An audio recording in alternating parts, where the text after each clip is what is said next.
Bonjour tout le monde, chers étudiants. On arrive aujourd'hui à la fin, donc c'est-à-dire d'une certaine façon à la fin, pas du cours, mais de la première section. Et donc vous avez vous êtes en train de visionner, félicitations, vous êtes rendu là, hein, toujours ça. Visionnez, j'espère que vous avez regardé les autres vidéos. Oh, ça c'est une bonne question. Donc on arrive à la fin de la première section, donc c'est la vidéo un peu de synthèse. Et on va commencer cette vidéo de la façon suivante. On va comparer un peu les discours qu'on a vus, à la philosophie surtout. Okay? On pourrait essayer de comparer le mythe et la religion à la science, mais on n'aurait pas grand-chose à dire. Pourquoi? Parce qu'il n'y a pas grand-chose de commun. La religion et le mythe, par rapport à la science, on est dans deux univers séparés. Ce qui fait qu'il y a beaucoup de scientifiques qui peuvent être religieux, puis ça change rien par rapport à leur démarche scientifique, là. C'est-à-dire qu'on est vraiment dans deux discours qui ne traitent pas des mêmes questions, d'une certaine façon. Soit dit en passant, il y a beaucoup de philosophes qui croient en Dieu et qui pratiquent une religion. Hein? On l'a vu lorsqu'on a vu la religion. Là, la pratique religieuse est compatible avec la philosophie. Mais évidemment, là, la philosophie, c'est l'exercice de la liberté de penser. Donc, on peut être religieux, mais pas nécessairement. Vous comprenez ça? OK. Alors, on va commencer par comparer le mythe avec la religion. Évidemment, cette vidéo-là va vous aider aussi à faire votre travail de synthèse. OK? Donc, la matière pour faire le travail de synthèse, le travail 10. OK? Donc, première des choses qu'on doit dire, c'est que qu'est-ce qu'ils ont de commun, le mythe et la religion? C'est qu'ils vont traiter des questions fondamentales, les deux. Les deux donnent des réponses aux questions fondamentales. La philosophie questionne, problématise, conceptualise, argumente, donc aborde les questions fondamentales, mais à l'aide d'une démarche rationnelle.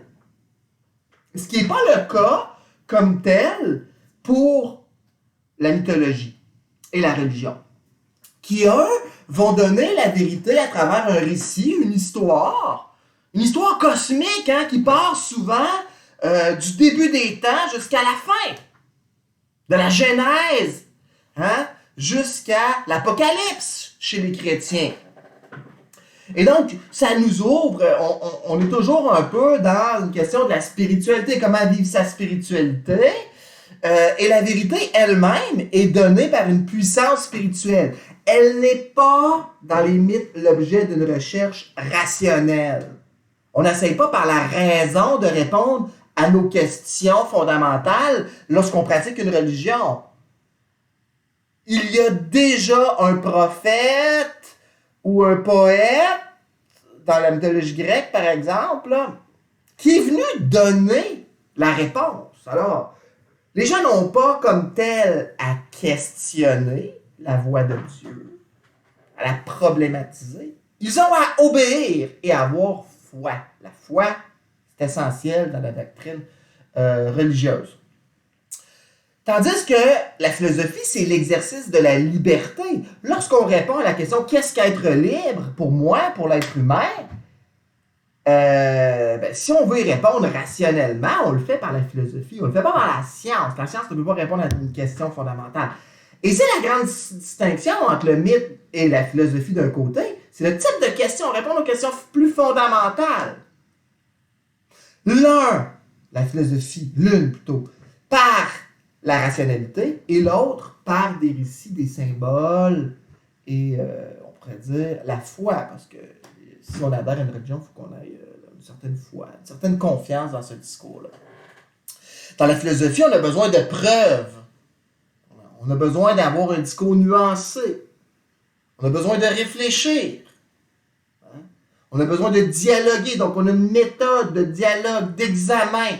On pose des hypothèses, on les examine, on réfléchit, on regarde les concepts qu'on a utilisés, puis on essaie de voir si ce sont des bons concepts. Et donc ça, c'est prendre en charge notre liberté, parce qu'on va finalement décider par nous-mêmes. Okay? D'une certaine façon, par contre, dans le mythe, ce n'est pas comme ça que ça fonctionne. Mais le mythe propose quelque chose que ne propose pas la philosophie, la religion, c'est des rituels, des grands rituels de passage. Je veux dire, quand on se fait baptiser, on n'est pas en train de faire de la philo, là. Hein? On est habituellement dans une procédure religieuse, quoi. Ou la première communion, ou même la communion point, prier. On fait pas ça en philosophie. On peut méditer, par contre, dans le sens où la philosophie est une sorte de méditation. Ça prend une concentration, il faut s'examiner, etc. Il faut être en paix, il faut faire le silence en soi avant de... Pour faire de la place, on pourrait dire, pour notre réflexion. C'est un dialogue de l'âme avec elle-même. Mais il n'y a pas de grand rite de passage, par exemple, philosophique.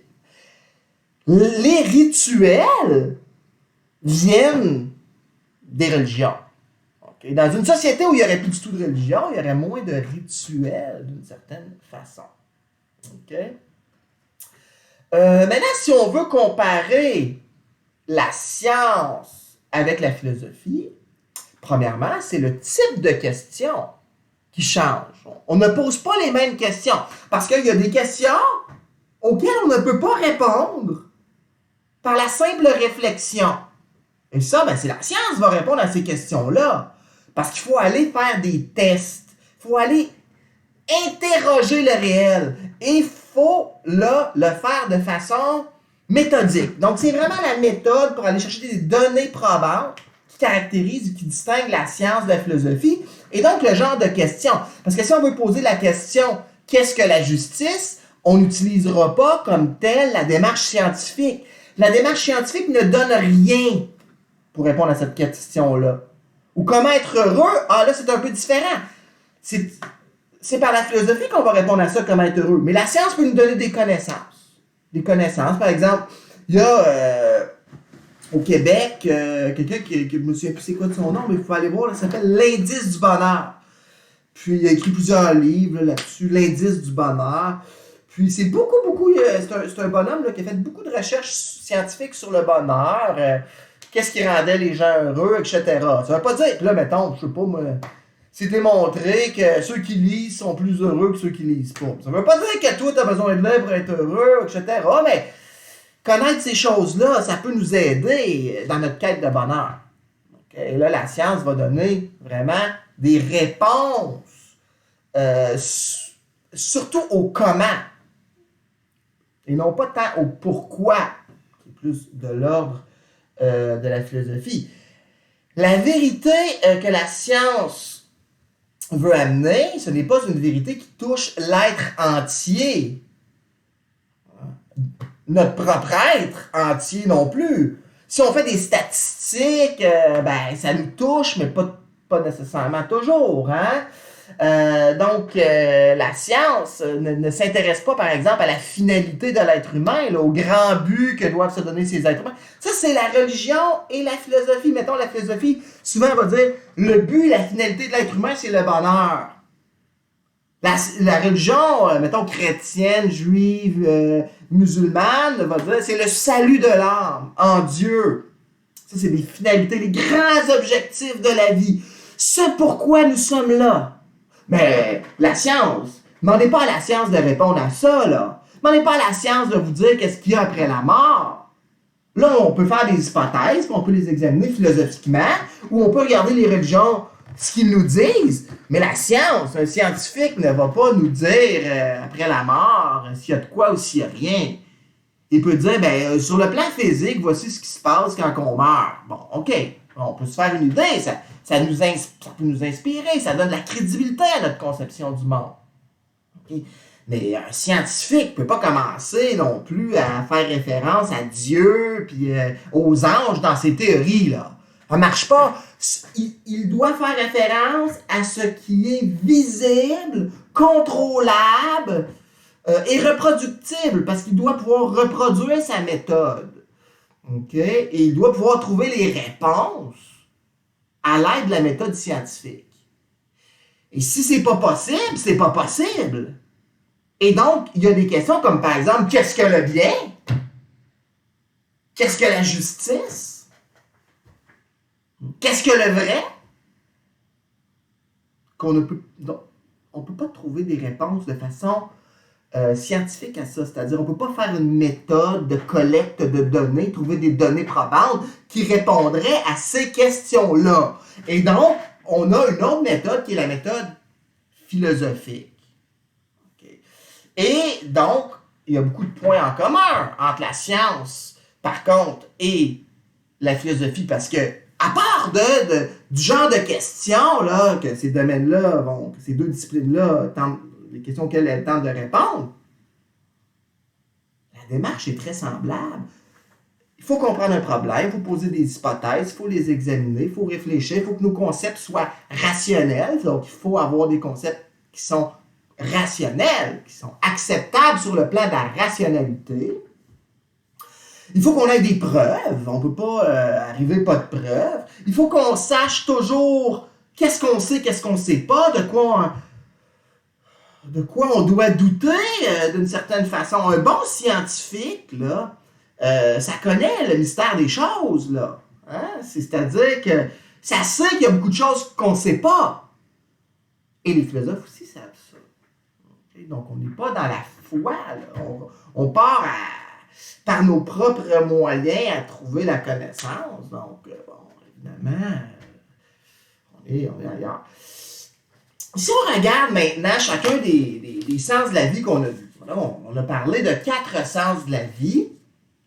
OK? On a parlé du sens directionnel de la vie. La direction que prend nos vies. À quelle direction est-ce que vont nos vies? Mettons, la philo pourrait dire, par exemple, c'est le bonheur. Ça, c'est la finalité qu'on doit rechercher. OK? La science, elle, est-ce qu'elle peut orienter, diriger nos vies d'une certaine manière? Dans la mesure où elle va souvent répondre aux questions comment. Par exemple, comment être en santé? Fais de l'exercice. Il faut le savoir, ça. Comment guérir? Elle ne nous dit pas c'est que comment être heureux comme tel ou qui nous sommes, des questions sur notre identité, qui suis-je. C'est pas la science qui va répondre à ça comme tel, même si elle peut amener beaucoup de connaissances. Donc, au niveau des directions que prennent nos vies, c'est la philosophie, c'est le seul discours rationnel qui décide de prendre cette question-là et qui la traite rationnellement. Okay? Quelles sont les grandes valeurs qu'on doit poursuivre? Quels sont les grands buts qui sont valables? Est-ce qu'on peut les hiérarchiser? Quand on est devant un dilemme, qu'est-ce qu'on doit choisir? Le mythe, la religion, nous donne un sens directionnel aussi. Ça nous dit, tu t'en vas mourir, puis il faut que tu te prépares à la mort, puis peut-être après, il y a le paradis, puis bon, il faut que tu agisses comme ci, comme ça, comme ci, comme ça. Donc, ceux qui croient en la religion, ils ont une direction assez claire à leur vie. Ceux qui font de la philosophie donnent eux-mêmes la direction à leur vie. Donc, c'est un autre défi. Okay? Mais beaucoup de connaissances en sciences là, qui peuvent orienter nos pratiques particulières. Ceux comme construire un pont, c'est bon que tu aies des petites... Puis tu veux passer dessus avec ta voiture, mettons. C'est bon que tu aies quelques connaissances de sciences pour ne pas te retrouver dans le ruisseau. Hein? Bon. Et etc. Tu veux traiter quelqu'un qui est malade, tu as mal aux dents, ou tu as une maladie quelconque, tu veux avoir des réponses scientifiques. C'est pas la philosophie qui va donner des réponses là-dessus, comme telle. Okay? Sens significatif, là, c'est comment on comprend les choses. Okay?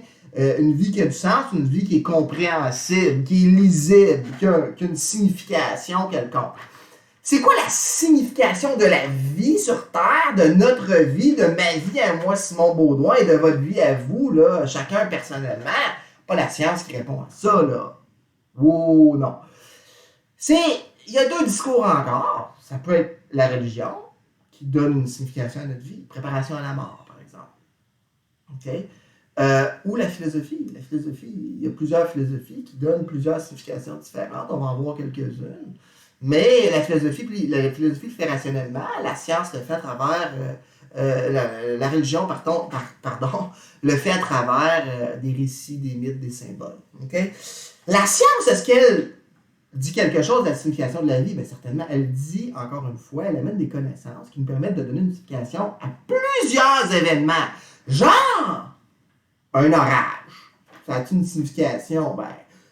Avant, les gens, là, ils voyaient la colère de Dieu. ben là, c'est pas ça. Il y a une explication scientifique. Et donc, ça sort un peu les gens de la superstition, là. La science a fait beaucoup pour l'esprit critique, a beaucoup lutté contre la superstition. Les gens, il y avait un orage, ils voyaient...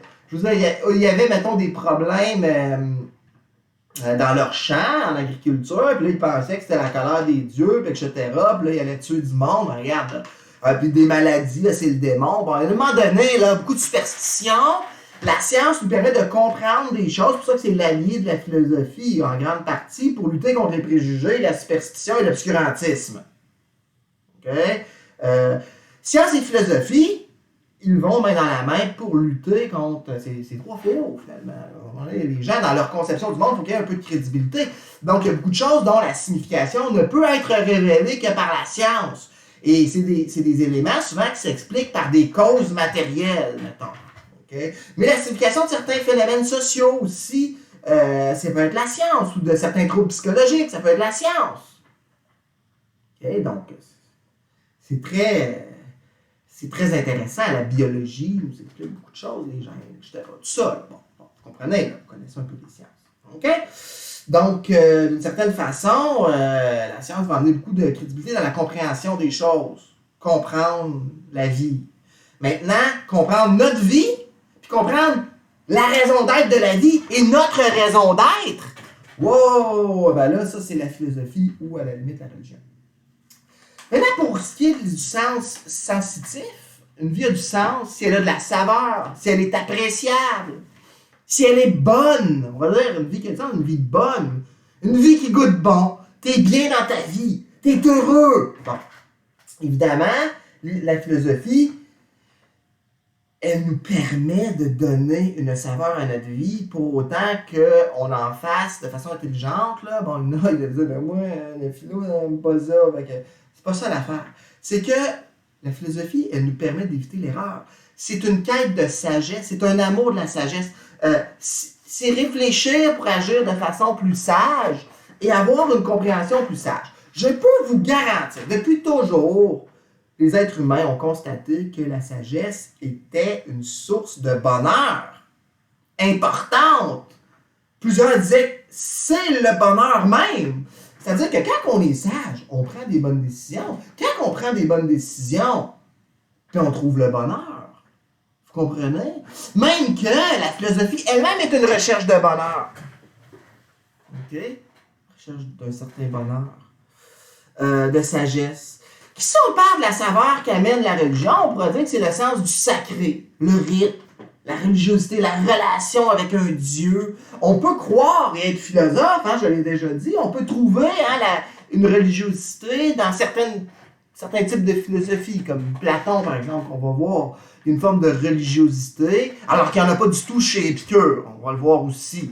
Mais il y a des philosophies qui sont plus proches, on pourrait dire, des religions, mais de façon purement rationnelle. Donc, on n'est pas comme tel dans la foi. On ne demande pas de croire sans preuve en philosophie. On demande des convictions, oui, des convictions qui sont capables d'être justifiées et démontrer leur crédibilité, leur possibilité, leur rationalité. OK? Et tout ça, ça peut nous amener une vie beaucoup plus plaisante.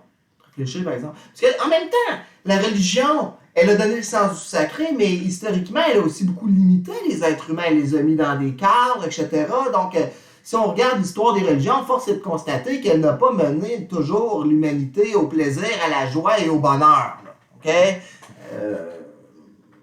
Est-ce que c'est de la faute des religions? Peut-être pas, par exemple. Peut-être à cause de la faute des êtres humains qui ont tendance un petit peu à utiliser la religion à des fins qui n'ont rien à voir avec la religion. Fins politiques, s'enrichir, de faire de même. Bon. Maintenant, la science, au niveau du sens sensitif, est-ce que la science a contribué à donner de la saveur à la vie? Poser la question, c'est y répondre. Je veux dire, la science a beaucoup amené une diminution de la souffrance. Prenez par exemple les vaccins. Là, il y a bien du monde qui sont anti-vaccins. L'instant, là, les vaccins, c'est important. Avant qu'il y ait des vaccins, avant qu'il y ait la pasteurisation, avant qu'on comprenne les règles de l'hygiène, avant qu'on comprenne les bactéries, le monde, il mourait jeune, là. Il fut un temps, au Moyen-Âge, la moyenne d'âge était 35 ans, les gens souffraient. Je veux dire, tu avais 17 enfants, il n'y avait pas de contraception, il n'y avait pas de contrôle sur le monde extérieur. La philosophie va amener un contrôle sur le monde intérieur, sur toi-même, c'est la liberté. Devenir maître de soi, de sa propre raison, c'est faire de la philosophie. Savoir ce que tu crois, pourquoi tu le crois, puis être cohérent avec tes croyances, ça c'est être philosophe. Mais la science donne un contrôle sur l'environnement physique. Je veux dire, des médicaments, ça l'aide, hein, des fois, puis vivre dans le confort avec de l'électricité. Imaginez la pandémie actuelle sans science. Bon, ils vont dire, ouais, mais c'est un petit peu la science, peut-être qu'il l'a créé. Pas sûr de ça c'est pas démontré, justement. Mais peu importe, si tu as une pandémie comme il y en a eu dans l'histoire, là, des épidémies, il y en a eu en masse, la peste, etc., écoute, tu peux perdre 40% de ta population, la souffrance, les enfants, les cadavres, l'odeur des corps en putréfaction partout. Difficile d'avoir une vie très sensée là, quand tu nais et tu meurs dans des souffrances atroces. Là. Fait que la science, elle n'a pas mis fin à la souffrance. Non, mais elle a aidé. Je veux dire, si là t'arrêtes d'écouter cette vidéo-là, c'est parce que vous êtes vivant. Ouais. OK. Vous êtes vivant. Mais demandez à vos parents, là, si vous n'aviez pas eu d'antibiotiques, il n'y avait pas eu ça, une opération, combien d'entre vous seraient morts? Puis vos parents, ils auraient été heureux, puis tout ça. Fait il y a une diminution de souffrance avec la science. L'électricité, juste l'électricité, là. Tu sais, écoute, là, c'est une grande avancée, là, quand même. Hein? Bon. L'hydroélectricité, on prend des rivières, on fait de l'électricité, puis là, ben regarde, il fait chaud dans nos maisons l'hiver, puis on a de la nourriture qui est comestible, qui est bonne à manger, on est en santé, on vit plus longtemps, on peut vivre en santé très vieux, donc on peut aller faire toutes sortes, on peut découvrir toute notre vie, plein de belles choses. Donc là, on doit beaucoup à la science pour la qualité de vie. La philosophie, qu'est-ce qu'elle permettait avant l'apparition de la science? Elle permettait de supporter la souffrance en se contrôlant soi-même. Donc, il y avait les gens qui peut-être supportaient peut-être mieux la souffrance à l'époque. Tu sais, ils n'étaient pas anxieux, etc. Puis il y en a qui vivaient très vieux parce qu'il y avait une hygiène spirituelle, ils se contrôlaient, tu sais, la médecine était préventive. Tu peux être malade, tu tombais pas malade. Mais des fois, tu tombais malade puis tu mourais. Là, où tu étais de faible constitution, puis là, ben, tu avais des problèmes. Tandis que, tu sais, je veux dire, mettons, moi, il y a quelqu'un dans ma famille qui est schizophrène, puis je veux dire, ça paraît pas, là, il prend des médicaments, puis il fonctionne, il va à l'école, tout va bien dans sa vie, là. Personne ne pourrait savoir qu'il y a ça. S'il n'y avait pas de médicaments, il serait dans un hôpital psychiatrique. Donc, la science, évidemment, pour le sens de la vie et pour certaines personnes en particulier, mais pour tout le monde d'entre nous, elle a fait des grandes choses. Maintenant, la science, on l'a vu, elle a des dangers. Elle a aussi créé des bombes atomiques. C'est sûr que si tu vis en Irak, là, parce qu'en Irak, les Américains sont allés là, ils ont pris des armes à uranium appauvri, puis ils ont pitché ça sur Bagdad. Puis là, ça a amené de la radioactivité, mettons, dans la nappe phréatique. Puis là, il y a plein de cancers. Donc, des fois, la science crée aussi des catastrophes. Hein, on l'a vu, tout ça. Finalement, la science réflexive, une vue à du sens, c'est le manifeste de la sagesse. Ben, on peut dire que la philosophie, c'est son objectif. C'est pas parce que tu étudies la philo que tu es sage, là. Tu sais, comme.